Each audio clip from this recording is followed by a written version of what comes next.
Kita kembali pada dasarnya. Ini menurut prinsip saya. Iya, Pak.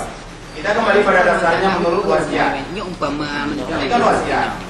Itu wasiat kalau kami dulu itu wasiat itu tidak boleh Dilanggar. dilanggar. Nah, dengan pembagian harta warisan itu dilibatkan para pihak hukum atau tidaknya atau secara kekeluargaan itu boleh-boleh.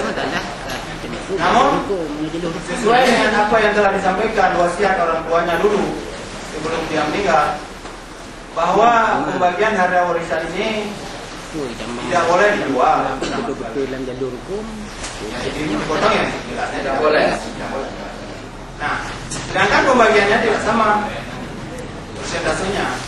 Yang sulung juga sekian, yang tua sekian, yang paling kecil juga sekian.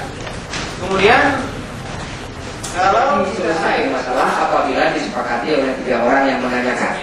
Itu yang pertama. Ya nggak apa-apa, kemungkinannya boleh. Makanya saya nggak ada hak menyalahkan. Yang Bapak jawab demikian. Kalau kira-kira jawaban Bapak menyelesaikan masalah di antara 3 orang anak dan 3 orang anak menganggap itu selesai. Sehingga saya tidak mengotonomi. Inilah jawaban yang benar. Tapi jawaban ini memang ingin saya arahkan ke sini, Pak. Nah, ini cuma permainan, ini awalnya. Terus kita ngambil hikmah. Apa hikmahnya? Memberikan kebebasan anak untuk menyelesaikan masalah. Benar, Bu? Ya, mudah-mudahan tidak salah feeling saya pada itu. Jadi 11 ekor lembu kalau dibagi setengah kan nggak bisa, Pak. Saya ambil aja 1 lembu orang, saya taruh ke situ. Saya taruh pura-pura aja dulu, Pak. Jadi lembunya 12. Ini kan salah satu yang dari saya. Ini hanya permainan. Ditumpuk jadi 12. Sekarang saya bagi 12 ekor lembu. Setengah dari 12 berapa, Pak?